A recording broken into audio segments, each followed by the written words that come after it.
મૈયા bridge પરથી મોતની છલાંગ લગાવવાનો સિલસિલો યથાવત, મારવાવાળા કરતાં બચાવવાવાળો ખૂબ મોટો કહેવામાં આવે છે. અંકલેશ્વરની નવી દીવી ગામ પાસે આવેલ શિવદર્શન સોસાયટીમાં રહેતા એક પુરુષે રાત્રિના 1 વાગ્યે ઘરેથી નીકળી અંકલેશ્વર નર્મદા મૈયા બ્રિજ પરથી મોતની છલાંગ લગાવેલ.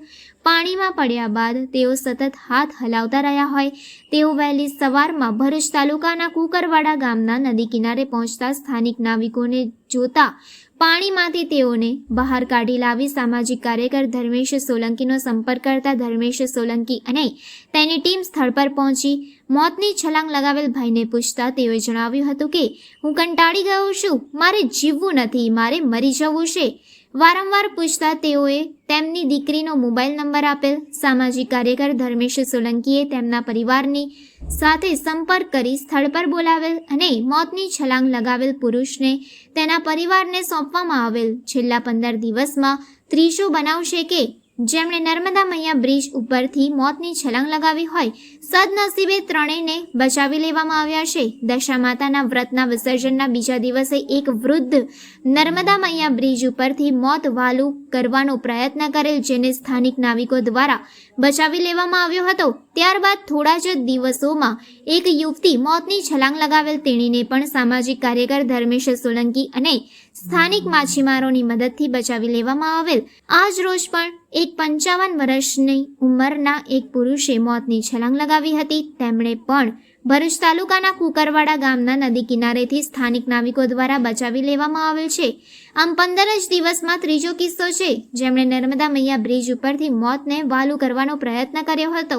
માટે તંત્ર દ્વારા વહેલામાં વહેલી તકે નર્મદા મૈયા બ્રિજ ઉપર નેટ લગાવવામાં આવે તેવી લોકમાંગ ઉઠવા પામી છે. પરિવાર દ્વારા ભગવાન સ્વરૂપે જીવ બચાવેલ સ્થાનિક નાવિકો તેમજ સામાજિક કાર્યકર ધર્મેશ સોલંકીનો આભાર વ્યક્ત કરવામાં આવ્યો.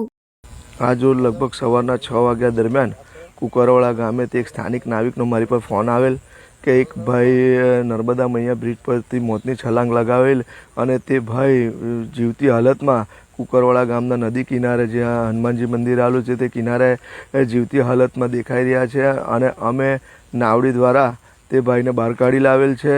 તેને પૂછતા તે અંકલેશ્વરના જૂની દેવી પાસે આવેલ શિવદર્શન સોસાયટીના હોય તેવું એમણે જણાવેલ. ત્યારબાદ તેઓએ મને ફોન કરેલ અને હું ત્યાં પહોંચી ગયેલ છું મારી ટીમ સાથે અને તેમના પરિવારનો સંપર્ક કરેલો છે. એ ભાઈના પરિવારના લોકો પણ અહીં આવી રહ્યા છે અને ભાઈને જે સ્થાનિક નાવિકો દ્વારા હેમખેમ રીતે જીવતો બચાવી લેવામાં આવેલ છે. આ 15 દિવસની અંદર ત્રીજો બનાવ છે. નર્મદા મૈયા બ્રિજ પર નેટ કેમ નથી લગાવવામાં આવી રહી, એક બહુ મોટો પ્રશ્ન ઊભો થઈ રહ્યો છે.